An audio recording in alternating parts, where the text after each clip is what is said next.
Okay, let's unpack this. We're diving into a name you absolutely know, Johannes Gutenberg. A figure whose invention, well, it fundamentally restructured the world. Mm-hmm. And yet his personal story is often obscured by, financial chaos, political turmoil, and these frustratingly sparse historical records. Right. We aren't just talking about the history of a machine today. We're talking about the moment humanity developed the ability to scale an idea. That's exactly right. Today's deep dive is into this revolutionary figure who is, regularly cited among the most consequential people in human history. No question. To really grasp the scale of his impact, we should probably frame it immediately. We're exploring the origin story of mass communication, of the Renaissance, and really the modern age of verifiable, transmissible information. Our sources, and we have a fascinating stack of historical biographies and technical analyses. They detail Gutenberg's turbulent life, his specific technical contributions, and of course, the financial downfall that became legendary. And the information cascade that followed. Exactly. The cascade that reshaped entire civilizations. So our mission for you, the listener, is to understand not just what he invented, but how this single innovation, born from a goldsmith's need for cash, became the foundational technology of the last 5 centuries. And we should start with the magnitude of it. When you look back at the second millennium, from 1000 AD to 2000 AD, very few figures had such a singular, comprehensive effect. It's hard to even think of a comparison. In 1997, Time Life magazine considered Gutenberg's invention, the movable-type printing press, to be the most important invention of that entire millennium. The entire millennium. That's staggering. And Mark Twain, a writer who certainly understood the power of the printed word, he summed it up with his characteristic genius. What'd he say? He said, "What the world is today, good and bad, it owes to Gutenberg." Wow. That's credit you just can't ignore. It signals that we are not studying a footnote here. We are studying the fault line where the modern world began. To set the stage, Gutenberg was born Johannes Gutenberg. Quite a mouthful. That mouthful of a name originated in Mainz, in what was then the Holy Roman Empire.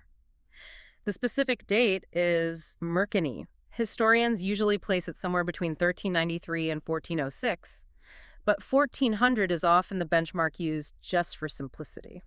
And that name, as you said, is our first clue into the turbulent social world he inherited. Absolutely. So let's dive into that name, Gänsefleisch zur Laden zum Gutenberg. It sounds like something out of a fantasy novel, but it was actually purely practical, right? It was. In 15th century German cities, wealthy families often adopted the names of the large residences they occupied. It's sort of like how people today might be identified by the building they own or the estate they live on. Got it. So his family was the Gänsefleisch family, and they were firmly entrenched in the patrician class, the patricier, which was the established wealthy elite who controlled all the economic and political levers of the city. And the Gutenberg part. That portion comes from the name of a large Gothic residence, the Hof zum Gutenberg, which his father inherited. So he's Johannes of the Gänsefleisch family who lives at the Gutenberg house. And his father, Felix Gänsefleisch zur Laden, was a pretty significant figure in Mainz. Oh, absolutely. He was a wealthy cloth merchant, but more importantly, he was deeply involved in the municipal governance and finance of the city. He had real power. He did. He held official posts as one of the master of the accounts, and critically, he was part of the Münzerhausgenossenschaft, Which was the city's minting cooperative. Exactly. So this meant his family had a direct hand in controlling the coinage and wealth generation of Mainz. This wasn't just old money, it was very connected money. So on paper, young Johannes Gutenberg should have been completely set for life, destined for a career in finance or governance, following right in his father's footsteps. You would think so. But here's where the 15th century social structure just throws him a massive curveball. And it's all thanks to his mother. This is the first narrative thread of really financial and social exclusion that defines his life. Gutenberg's mother, Else Weirich, was Friel's second wife. The problem was she was the daughter of a commoner. A shopkeeper, I believe. Specifically a shopkeeper, yes, which placed her completely outside the rigid patrician caste. A mixed marriage, which, even among the wealthy, had profound consequences back then. It really did. Scholars widely agree that this non-patrician lineage complicated Gutenberg's path significantly. In the high-stakes world of city politics and finance, the elite were incredibly strict about who could join their ranks. So because of his mother's status? Because of his mother's commoner status, he was effectively blocked from succeeding his father in the powerful and hereditary role at the minting cooperative. He had the resources, but he just didn't have the clean social pedigree to ascend to the highest echelons. That is a fascinating dynamic. To be born into all that wealth and privilege, but to have a ceiling placed on your ambition that your pure-blooded patrician cousins just don't face. Well, the historical analysis, particularly from scholars like Ferdinand Geldner, suggests this was a powerful, perhaps even a psychologically defining moment for him. Also, Well, if you can't achieve success and power through the traditional routes reserved for your class, what do? You have to innovate a completely new one. This disconnect may have disillusioned him from high society and encouraged his unique career path as a craftsman and an inventor. It forced him to look outside the established order for his own success. or, as some others suggest, maybe the fact that he was the youngest son of a second marriage simply meant fewer opportunities were available anyway, regardless of his mother's lineage. That's also a possibility. But either way, he was a man operating outside the expected trajectory for a patrician. Right. Absolutely. He was a man with patrician resources and education. I mean, he was expected to know Latin, reading, arithmetic, all the prerequisites for university. But he had the ambition and later the skill set of a guildsman. He was clearly driven to forge an independent source of income. And the city itself was not exactly cooperating with his need for stability. Mainz, in the early 15th century, sounds like it was just a hotbed of class conflict. It was incredibly unstable. The patricians were constantly battling the increasingly powerful guild craftsmen, the Zunfte, who were fighting for greater political representation. This tension wasn't abstract. It led to actual physical conflict. Like in 1411. Exactly. In February 1411, amid a dispute over elections, the Gutenberg family, and at least 117 other patrician families, were forced to flee Mainz. Where did they go? They went to the nearby town of Eltville, where his mother had conveniently inherited a house.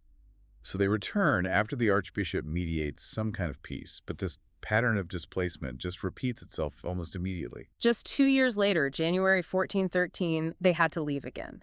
This time it was because of severe hunger riots among the common population. Imagine being a young man whose life is constantly punctuated by these civic eruptions. It surely must have instilled a sense of fragility regarding existing institutions, and perhaps a deep-seated desire to create something entirely new, something economically independent of all that local political strife. So we have this educated but socially blocked, politically displaced young man, and then we hit that great historical black hole, a 15-year gap in the records before he resurfaces in Strasbourg around 1434. What do we know about his activities there? Well, when he shows up in Strasbourg, he is a fully formed, diversifying entrepreneur.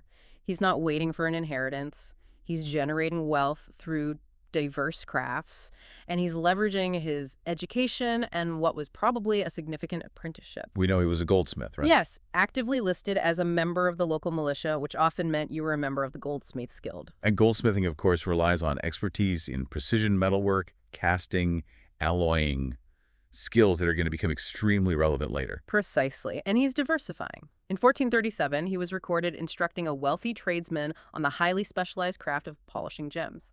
Where did he learn that? The source of this gem knowledge is completely unknown, which only adds to his mystique. He was clearly a highly skilled, cross-disciplinary artisan. And apparently he was also in court around that time for a broken promise of marriage. Yes, to a woman named Enelin, which suggests he was perhaps a bit chaotic or, distracted by his burgeoning enterprises. He sounds like a prototype of the modern, ambitious, but maybe financially overextended startup founder. That's a great way to put it. And this brings us to the famous, or maybe infamous, mirror misadventure of 1439, which historians believe was the direct financial catalyst for his printing invention. This is a classic story of bad luck and over-leveraging your capital. Gutenberg and several partners formed a venture to manufacture and sell polished metal mirrors. But these weren't just for looking at yourself. No, not at all. They were specialized, believed by pilgrims to capture holy light or healing power from religious relics. The plan was to sell these to the colossal crowds expected for the exhibition of Emperor Charlemagne's relics in Aachen, which was scheduled for 1439. A textbook example of capitalizing on a massive, guaranteed temporary market. A pilgrimage like that might draw hundreds of thousands of people. The only problem, the exhibition was delayed by a full year. Why? A massive flood hit the region. So the capital had already been spent on materials, production, and distribution planning.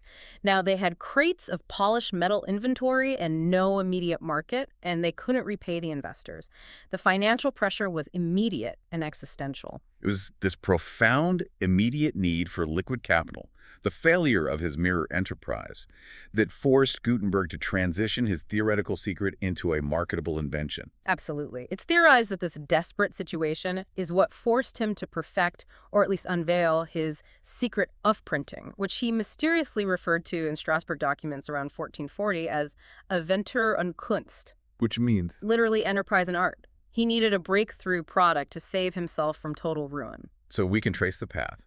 He's balked from the mint, he fails as a mirror manufacturer, and then Gutenberg returns to Mainz in 1448, probably with his groundbreaking idea relatively well-formed. Right. And he secures a small loan from his brother-in-law, Arnold Gelthus, which suggests his family still had some faith in him, or at least pity. By 1450, the press is operational. And that press wasn't just one invention, was it? It was a synthesis of 3 core technological breakthroughs that made mass printing economically viable in the West. That's where his goldsmith training and engineering background all converged. It was the perfect storm of skills. Okay, let's break those 3 components down for everyone. First, the press itself. The press was, visually speaking, the simplest component. It was a wooden screw press, modeled after the heavy-duty agricultural presses that were already common throughout Europe, specifically those used for pressing grapes for wine or olives for oil. So he just repurposed an existing machine. He re-engineered this mechanism to apply high, even pressure across a flat surface, the bed of type onto paper. It was an adaptation, not an invention from scratch, but it was brilliant in its application. Okay, component number 2, the ink. This seems like a minor detail, but it was absolutely critical for speed and quality. A massive innovation. Before Gutenberg, attempts at printing, like Chinese block printing, were often hampered by water-based inks. They soaked into paper, they bled, they smeared. Right. Gutenberg, likely drawing on his knowledge of pigments and metallurgy, pioneered the use of oil-based ink. This ink was viscous and tacky, enabling the characters to stick cleanly to the paper surface without running, ensuring the sharp clarity necessary for high-quality book production. And third, the material science breakthrough. The type metal. This is the real unsung hero of the information revolution, isn't it? It is the technological barrier that Gutenberg absolutely shattered. Previous attempts at movable type were often too soft, like clay or wood, which wore down too quickly, or they were too expensive to cast in bulk, like iron. So he needed something in the middle. He needed an alloy that was durable enough to withstand tens of thousands of compressions, yet melted at a relatively low temperature for fast, economical, and consistent casting. And what specific alloy did he settle on, do we know? We do. It was a specific mixture, almost an alchemist's blend of lead, tin, and antimony. Antimony. Yes. Lead provided the bulk and tin helped with fluidity, but antimony was the magic ingredient. What did it do? When antimony is added to the alloy, the metal actually expands slightly as it cools, rather than shrinking like most metals. Oh, that's interesting. It's critical. That slight expansion ensures that the molten metal perfectly fills every minuscule detail of the mold, creating crisp, sharp edges on every single piece of type. This allowed for the rapid, cost-effective production of the vast numbers of metal sorts required for setting large books. So he had the mechanics, the chemistry, and the metallurgy. But now he needed capital for the magnum opus, the 42-line Bible. This is where the story shifts from invention to high-stakes finance and introduces Johann Fust. Fust was the necessary evil, or maybe the quintessential 15th century venture capitalist. He saw the potential for immense return, but he demanded security. How much did he invest? Gutenberg secured an initial substantial loan of 800 guilders from Fust, and then later a second 800 guilders, specifically earmarked for the Bible project. That's a total of 1,600 guilders. And that was a lot of money back then. Staggering. It was an enormous sum for the time, which really indicates the immense faith Fust had in Gutenberg's secret. And the partnership brought in a third crucial figure, Peter Schoeffer. Schoeffer was the essential aesthetic link in the chain. He was an educated former scribe who had worked in Paris, which meant he understood the high-end manuscript market and what wealthy buyers expected in terms of letter form quality. So he was the designer. He joined the enterprise and is credited with designing some of the foundational typefaces. This combination, Gutenberg's mechanical genius, Fust's deep pockets, and Schoeffer's design expertise, was formidable. That collaboration, however, becomes complicated because Schoeffer later becomes Fust's son-in-law. Right. And that must have cemented the financial relationship through a family tie that felt like a constant threat to Gutenberg. It certainly couldn't have helped his sense of financial independence, but here's a critical detail that's often missed. While the Bible was the showpiece, the enterprise was sustained by highly pragmatic, lucrative side hustles. Yes, the notion that they spent years only focusing on this monumental artistic project is a historical fallacy. Absolutely. The Bible was a huge risk, a massive investment of time and resources.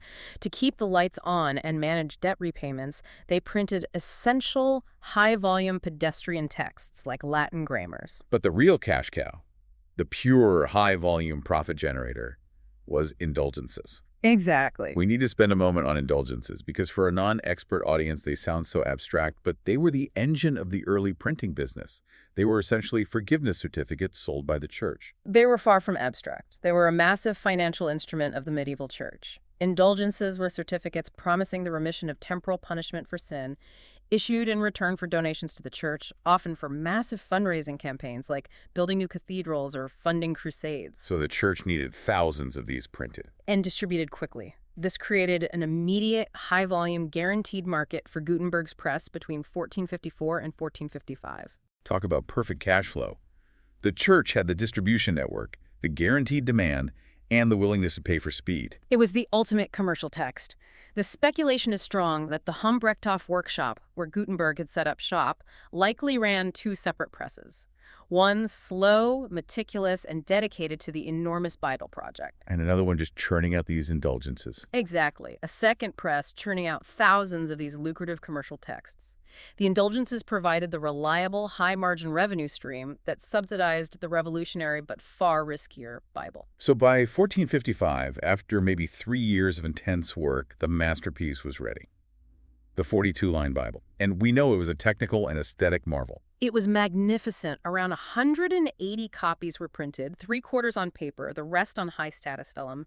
The key was the quality. It was engineered to be indistinguishable from the most expensive, high-quality manuscript Bibles. They even left space for hand-drawn illustrations. They did. They included large blank spaces for initial letters and decorative borders so that they could be hand-illuminated after printing, making them look exactly like the handwritten versions that had previously taken monks years to produce. And the economic impact must have been immediately apparent to the financiers. Oh, profoundly so. While each copy sold for about 30 florins, which sounds astronomical, roughly 3 years' wages for a highly skilled clerk, it represented a cost collapse compared to the existing technology. How much cheaper was it? A traditional manuscript Bible required a single scribe over a year of dedicated labor, plus all the costs of vellum and materials. Gutenberg's mechanical process achieved an immediate, disruptive cost advantage that made these monumental books accessible to universities, wealthy merchants, and large cathedrals, an entirely new class of buyers. This success, of course, leads directly into the disaster. First was an investor who had provided 2 massive loans. He wasn't content to wait for a decade of sales returns. No, the dispute boiled over in 1456. First sued Gutenberg in the Archbishop's court, claiming Gutenberg had misused the funds. He accused him of taking the 1,600 guilders intended for the project of the books and diverting them to other ventures. You mean the indulgences, the things that were actually making money. Precisely, those cash-generating side hustles. What was the final tally he was demanding? Gutenberg owed the 1,600 guilders plus 6% interest, which had accrued rapidly over the years, totaling 2,026 guilders. An impossible sum for Gutenberg to repay immediately. The impossible. And the court sided squarely with Fust. The ruling was devastating. Yes. Fust seized control of the Bible printing workshop, including the finished copies, the presses, and most crucially, the molds and type used to create the Bible. Gutenberg was instantly and spectacularly ruined, financially losing control of the very invention that bore his genius. And the cruelty of history followed immediately, as the new owners consolidated their claim. The first Schoeffer shop wasted no time at all. In August 1457, they printed the Main Psalter, which is highly significant because it was the first European book to explicitly include the printer's name and the data production. They were signaling their ownership, their professionalism, and their technological prowess to the world. Exactly. And while the Psalter proudly detailed the ingenious mechanical process by which it had been produced, it conspicuously omitted any mention of Johannes Gutenberg whatsoever. Wow. He was erased from the public face of his own invention by the people who had just foreclosed on him. So for centuries, when we talk about Gutenberg's genius, we point to the development of this system of movable type, a sophisticated method that allowed for the rapid spread and standardization of knowledge. Can you walk us through the traditional accepted view of how he was supposed to have accomplished this? Of course. The traditional view describes a process of incredible precision engineering, one that created the foundation for modern standardization. It really centers on 3 steps that enable the infinite reuse of the core design element, which is the mold. Okay, so step 1 is punch cutting. You start with the punch. This is a small, rectangular bar of hard metal, usually steel, where the desired letter is carved backward and in relief. This takes incredible skill and precision. It's essentially the art of the type designer. And then you use that punch to make the mold. Not directly. Next, this hard metal punch is hammered forcefully into a softer copper bar, which creates a precise negative impression. This impression is called the matrix. So the matrix is the permanent negative, the mirror image of the final letter, pressed right into the copper. Correct. And the final step is the hand mold. The matrix is placed securely into a reusable, handheld, adjustable metal mold. This mold is designed so that when the specific alloy of lead, tin, and antimony is poured in, it cools almost instantly, creating a finished, individual piece of type. And that piece of type is called a sort. A sort, yes. Crucially, once it's cooled, the mold opens, the sort is removed, and the mold is instantly ready for the next piece of type. The significance here is massive. This is what sets Gutenberg apart from any previous one-off casting attempts. Absolutely. The reusable matrix ensures that every piece of type created from it, whether it's the first or the 1,000th, is physically and dimensionally identical. This uniformity is what defines typography. Right, it means you can interchange the sorts freely, they all line up perfectly, and the letter E on page 5 is physically the same E on page 50. And this complex, repeatable, standardized process was the traditional understanding of Gutenberg's sole breakthrough. But here's where it gets really interesting, because modern forensic history suggests that this perfected system might not have been Gutenberg's from day one. There's a fascinating debate, sparked by technical analysis, that suggests his initial process was actually much more rudimentary. This challenge emerged from some really rigorous analysis of the earliest Gutenberg texts. In 2001, a physicist named Blaise Aguirre y Arcas, working with librarian Paul Needham, conducted detailed digital scans of an early printed document, specifically a papal bull. And they just compared the letters. They compared multiple appearances of identical characters, the same types, across the printed pages. And what did the forensic evidence reveal that challenged that assumption of identical casting? They found subtle but significant irregularities. Meaning? Well, if a letter was cast from one single permanent reusable matrix, any variation in the printed output should be minor, caused by inconsistent pressure from the press, slight variations in the oil ink, or just wear on the metal type itself. But they found bigger variations. They found variations, particularly in simple characters like the hyphen, that were simply too significant to be explained by minor wear or inking.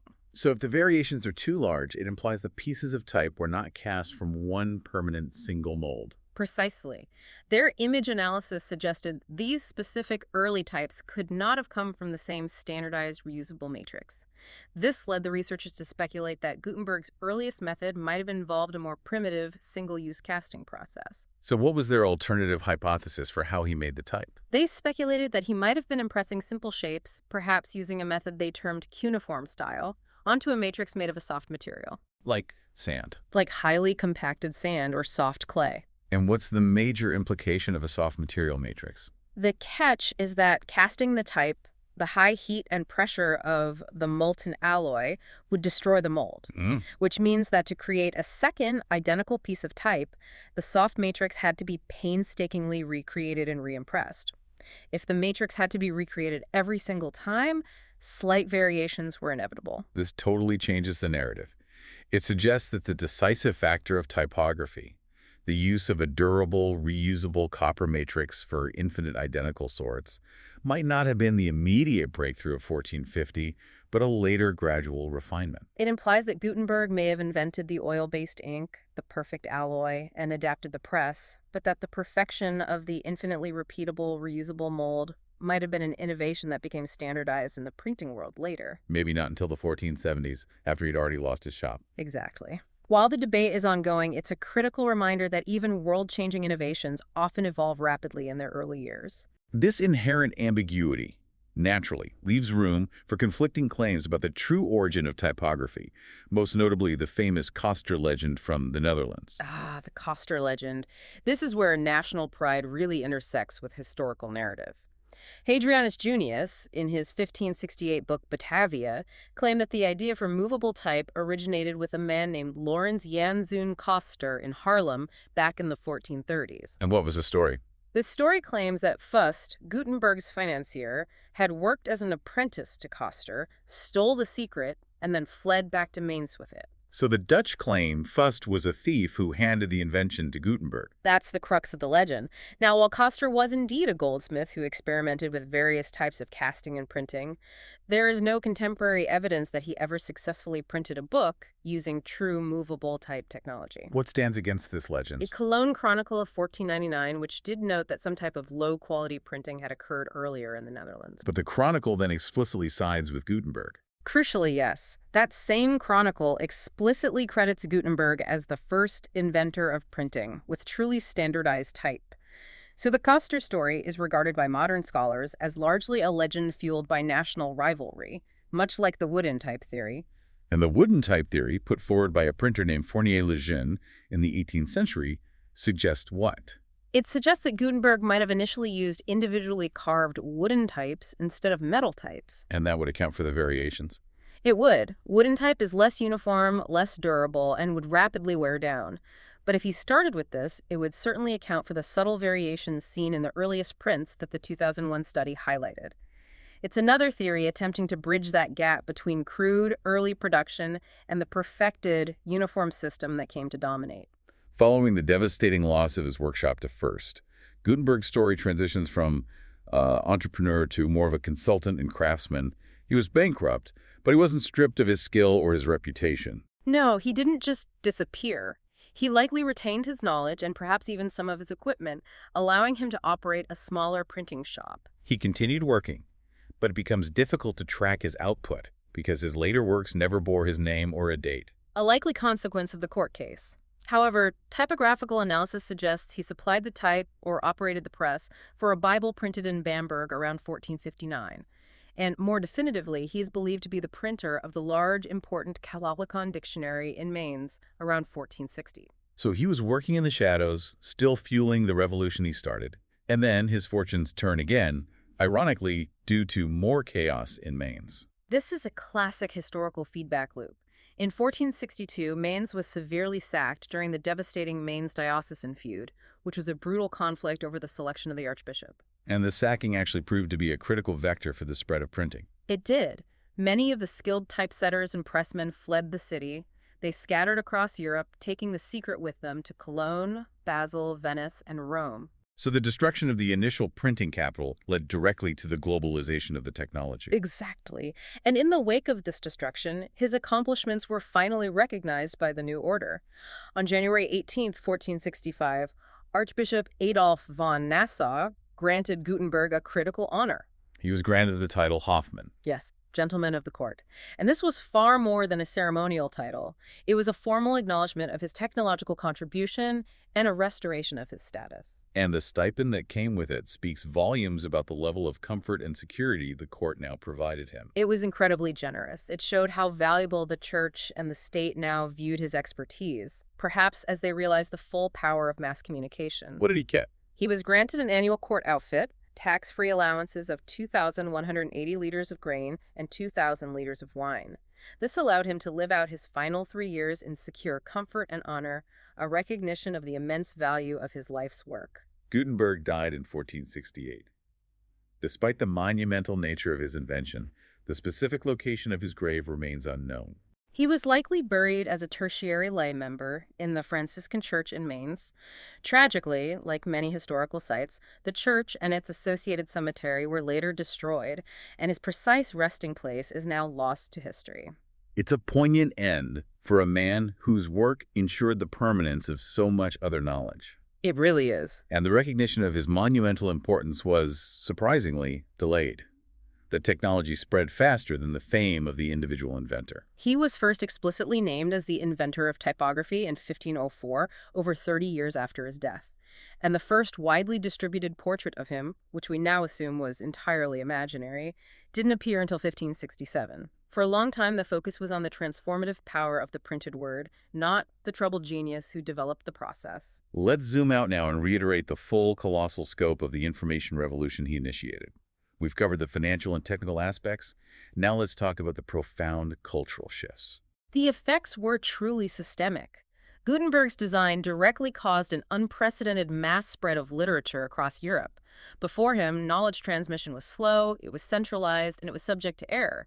Afterward, it became fast, decentralized, and standardized. One historian argued that the Renaissance and the Reformation are unthinkable without him. That's right, historian Venska. He argues that the inauguration of movements like the Renaissance, the Protestant Reformation, and humanist thought are literally unthinkable without Gutenberg's technological foundation. Let's focus on that Reformation link because it's the most immediate political and religious application of his work. It's the ultimate feedback loop. Martin Luther's 95 Theses in 1517 did not become a monumental challenge to the Catholic Church by being slowly copied by hand. No.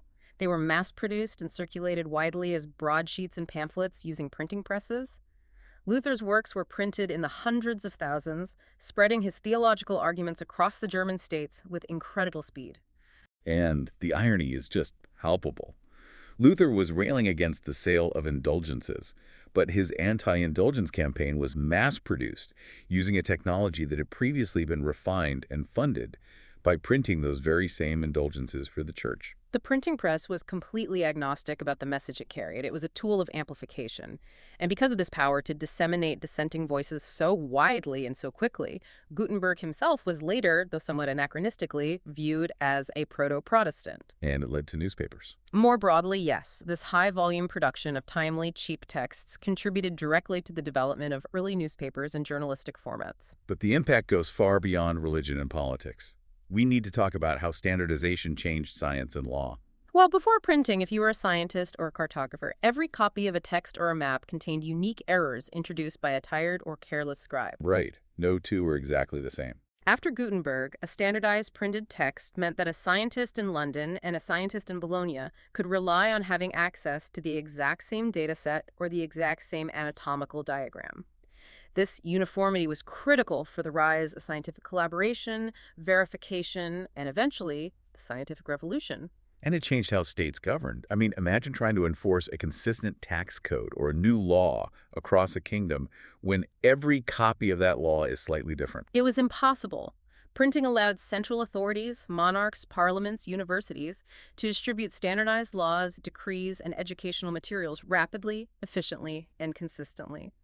This demand for uniformity helped solidify nascent state formations and allowed for the rise of standardized education systems. His fame endures today, from his high rank in historical lists. Michael H. Hart placed him 8th in the 100 most influential persons in history, to countless memorials. Yes, the memory is strong. We have the Gutenberg Museum in Mainz, which opened in 1900. There is the Johannes Gutenberg University of Mainz. And continuing his legacy of democratizing knowledge, there's Project Gutenberg, The oldest digital library. founded specifically to honor his work by distributing free electronic books. And my favorite connection, one that takes his legacy literally into the cosmos. The asteroid 777 Gutenberg is named after him. We must also acknowledge, as a final piece of his legacy, how the technology almost immediately migrated and was improved upon. The sacking of Mainz in 1462, which scattered the skilled printers, saw the printing capital of Europe shift south. It moved to Venice, which then became the epicenter of the Italian Renaissance's printing boom. Why Venice? Venice was the perfect storm. It had political stability, a massive, globally connected trade network which allowed for easy distribution of finished books, and a wealthy merchant class willing to invest capital. This environment fostered printers like Aldus Manutius. Manutius is often seen as the man who consolidated the information revolution, building directly on Gutenberg's foundation. He really did. He took the uniform process and made it portable and functional for the masses. Manutius is famous for introducing small, inexpensive, pocket-sized editions of classical texts, the ancestor of the modern paperback. He also popularized italic type. Right, which made the text more compact. And he focused on distributing Greek and Latin classics widely. His work ensured that the high-quality, standardized knowledge produced by Gutenberg's invention wasn't just for rich institutions, but for any traveling scholar or educated person, fundamentally fueling the humanist movement. It's a powerful narrative. Yeah. Gutenberg provided the technical foundation, and Manutius provided the global scaling and market access. In summarizing our deep dive, we have traced Johannes Gutenberg from his conflicted patrician status and political displacement to the specific, brilliant convergence of metallurgy, chemistry, and mechanics, the oil-based ink, the specialized alloy, the adapted press that launched his career. We saw how this innovation was almost immediately seized by his financier, Johann Faust, cementing Gutenberg's reputation as the man who invented the process but lost the profits. Yet this story of financial turmoil gave rise to a technological tool so powerful it fundamentally reshaped religion, science, and governance globally. But I want to leave you with one final thought, one that encapsulates the profound shift in human thought caused by his invention. We discussed the fact that every single piece of type that came off his press was designed to be, and largely was, identical. This uniformity was a significant departure from the centuries-old tradition of handwritten manuscripts, which were inherently variable and prone to human error. A critical distinction. Gutenberg's invention didn't just speed up the spread of words. It enforced the demand for verifiable duplication in every piece of knowledge, from maps and anatomical charts to the very word of God. It changed our expectation of knowledge. It demanded that at the very least, everyone had access to the exact same words. That's a great point. So what are the implications for a society when, for the first time, inconsistency in documentation becomes evidence of error rather than just the expected state of the world? That demand for uniformity, that relentless pursuit of perfect, verifiable copies, is the foundation of our entire digital age. Something to mull over until our next deep dive. Welcome to The Debate. Johannes Gutenberg is, well, he's universally recognized as the central figure in introducing mechanical, movable type printing to Europe. And this was an innovation that didn't just change how information was shared, it essentially created the modern world. His famous 42-line Bible remains one of the greatest feats of early manufacturing. Oh, absolutely. That much is beyond dispute. The impact of his work on the Reformation, on the entire information age, it's just seismic. Right. However, the precise technical methodology that underpinned this revolution, specifically how Gutenberg actually managed to create thousands upon thousands of these uniform, reusable metal characters, is a profound subject of contention among scholars, especially now with modern forensic analysis. So the core question we're tackling today is this: did Gutenberg achieve the complete invention, the standardized punch and reusable copper matrix system that defined typography for the next 400 years, or was his earliest printing fundamentally built on a more primitive, less efficient casting technique? I'll be arguing for the traditional view that the sheer scale of his output necessitates that complete functional system. Of the earliest printed materials, it all suggests a more nuanced, progressive technical development. His initial process, while revolutionary in concept, was likely incomplete and utilized non-reusable molds, which really limited the repeatability and efficiency we associate with his legacy. Okay, so for Gutenberg to spark the information revolution, he had to invent an integrated system, not just a series of disconnected parts. He needed the wooden press itself. He needed the oil-based ink that would stick to metal type without running, and he needed that ingenious alloy of lead, tin, and antimony that allowed the metal to cool rapidly but hold a sharp, durable edge. But really, none of that matters without the crucial third piece, a reliable, high-volume process for producing the type itself. The traditional view, and I think it's the only one that makes logistical sense, credits him with perfecting the punch, matrix, hand mold system. Let's be clear about the mechanics here. A master letter, the punch, is carved in hard steel. That punch is then hammered into a softer copper bar to create the negative impression, the matrix. This matrix is the reusable template. It's placed into an adjustable, handheld mold, and the molten alloy is poured in, creating the sort, which is the actual piece of type. This system is what ensures every sort cast from that single matrix is virtually identical. The traditional view, and I think it's the only one that makes logistical sense, credits him with perfecting the punch matrix hand mold system. Let's be clear about the mechanics here. And the scale of the 42-line Bible project it demands this level of standardization. I mean, we're talking about printing 180 massive copies. Each page requires hundreds of sorts. Estimates suggest he required a standing inventory of up to 100,000 individual pieces of type. You just can't reach that level of sustained, synchronized production without a reusable master template, the copper matrix. Anything less, logistically, it just grinds the entire operation to a halt. I see it a different way. You raise a critical point about the necessity of efficiency and the monumental scale of the Bible. And your emphasis on the alloy and the press is absolutely correct. However, I just don't buy that the final, mature punch matrix system, as we know it from the 16th century onward, was present from the very start. We have to look beyond the logistics we assume were necessary and instead look at the physical evidence itself.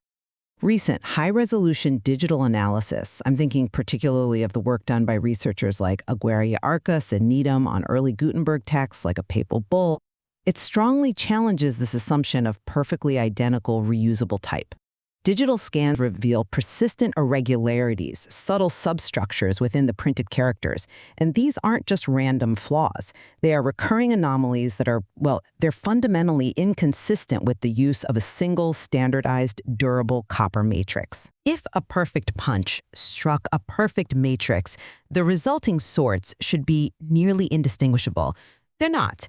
Instead, what researchers hypothesize is that Gutenberg's initial method involved using a simplified punch to impress the shape into a much softer material, maybe clay or plaster or fine sand, where the mold was inherently fragile. Casting the type then requires such immense pressure and heat that it functionally destroys the matrix with each individual pour, and this necessitates recreating the template for every single subsequent sort of that character. This would mean the true decisive factor for the birth of typography, the durable, reusable copper matrix, may not have been adopted until the 1470s, making Gutenberg's process a brilliant but progressive development, not an instant perfected invention. So turning to our first major contention, that's a compelling argument about the logistical necessity of producing the Bible, but we can't just ignore the implications of the digital image analysis. Let's focus on the small, unassuming characters for a moment, like the hyphen or a simple period. These are the places where standardization should be easiest to achieve. But the researchers detected these minute but distinct repeating substructures in these sorts, what they described as a cuneiform style or secondary impressions. It's almost like the template itself wasn't perfectly smooth. These flaws, they just can't be explained away by simple ink smudges or minor metal wear or even small errors in alignment during printing. They suggest a fundamental physical difference in the way the actual metal sorts were created. If the characters display inherent variations that repeat across different printings, it implies the template used to cast them, the matrix, was not a single durable piece of copper consistently struck by a perfect punch. The destructive soft mold hypothesis is really the only explanation that accounts for this observed physical irregularity in a systematic way. I see why you highlight the forensic evidence, and the research by Aguirre Arcas certainly provided a critical new lens to examine these texts. But I have to push back on the interpretation of what constitutes irregularity in 15th century manufacturing. While the high technical quality of the Gutenberg Bible is generally lauded, it truly is a marvel of early engineering. We are looking at processes that predate modern industrial control. We can't hold 15th century metallurgical practice to 21st century micro-tolerance standards. The irregularities you cite might simply be artifacts of, inconsistent temperature control in the molten alloy, or slight variations in the pressure applied when pouring the metal, or just the minute imperfections inherent in working with the hand mold. A reusable copper matrix still allows for human error in the casting process. The point of genius wasn't achieving absolute perfection. It was moving from the entirely unique creation of handwritten manuscripts to mechanical, reproducible creation on a massive scale. That step, even if it was prone to the inevitable flaws of early industry, is the revolutionary departure. It was the system that functioned at the scale required. And if we accept the soft mold hypothesis, let's talk logistics again.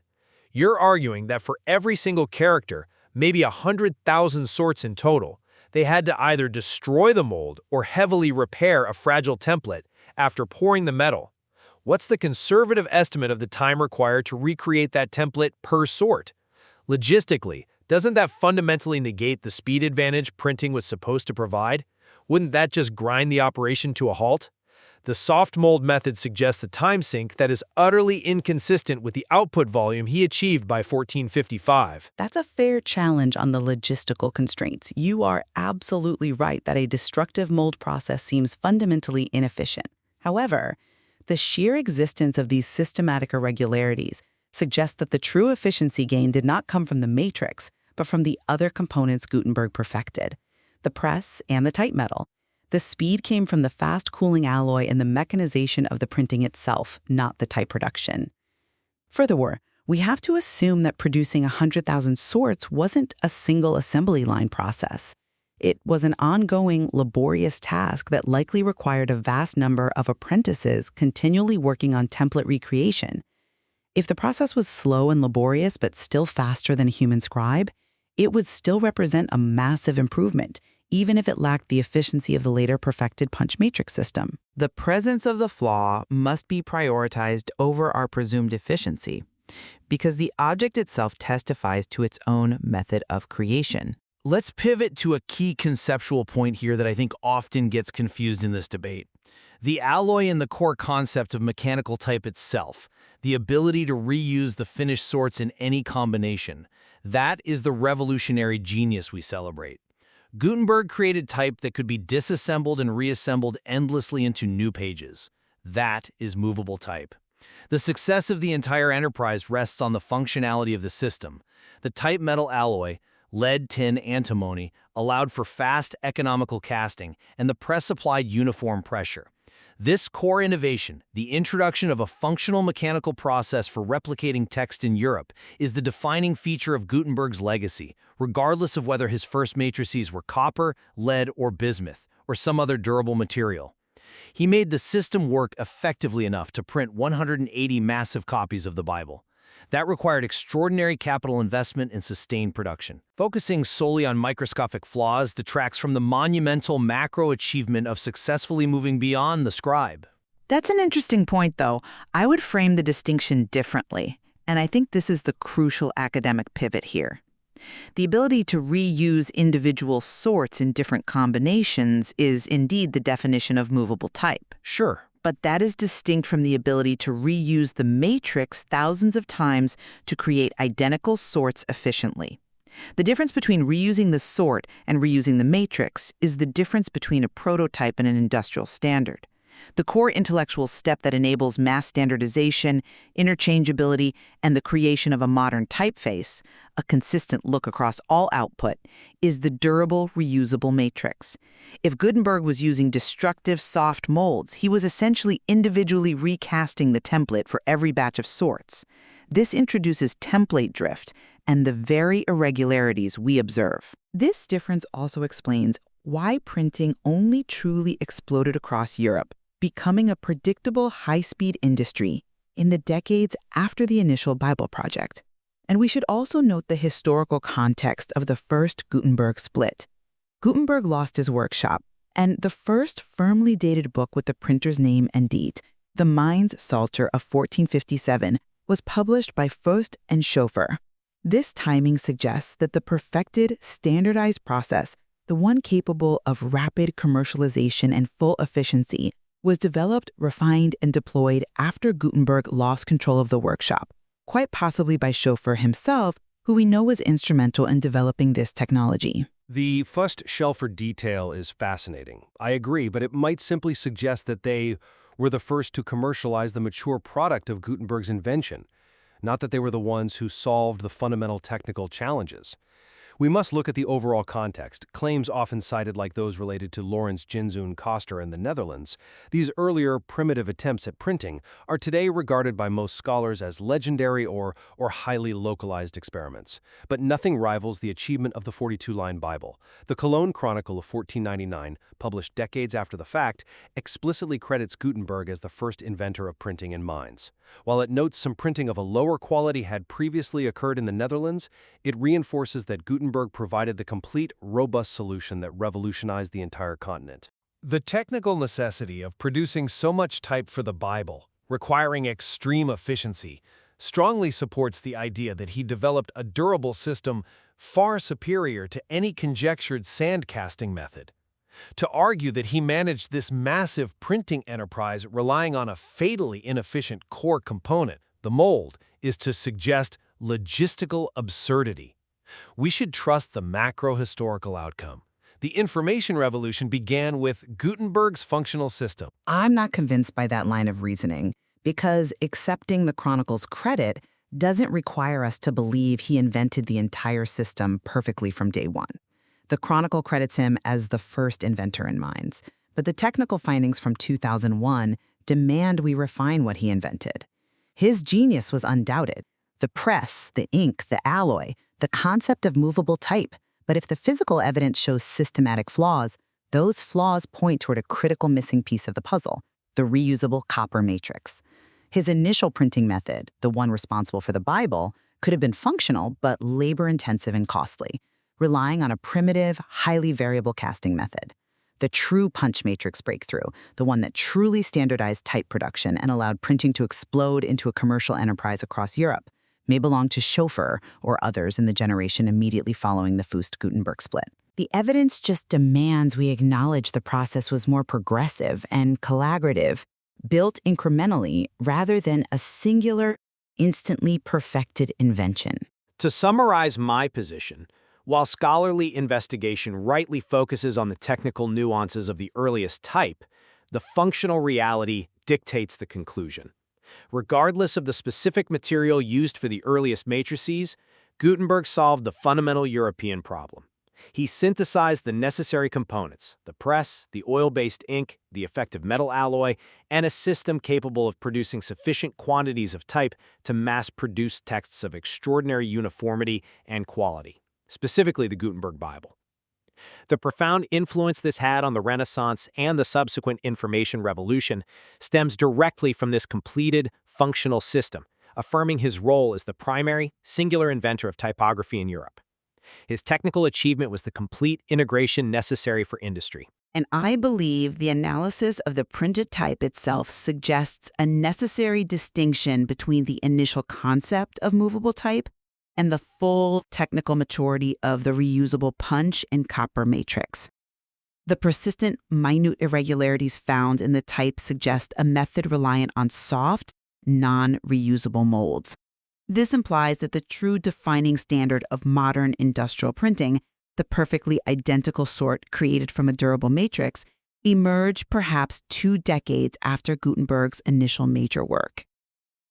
We have to appreciate the complexity of this invention as an evolutionary process that saw contributions from multiple parties rather than a singular, fully realized moment of inspiration. Gutenberg was the indispensable initiator, but the standardization was a later refinement. The consideration of these different perspectives illuminates how profoundly the invention of printing changed history, even as the specific technical details of its genesis and the precise dating of its standardization remain a subject of rich and necessary scholarly investigation. Indeed, there is much more to explore in the material regarding Gutenberg's life and the incredible, intricate legacy he left behind.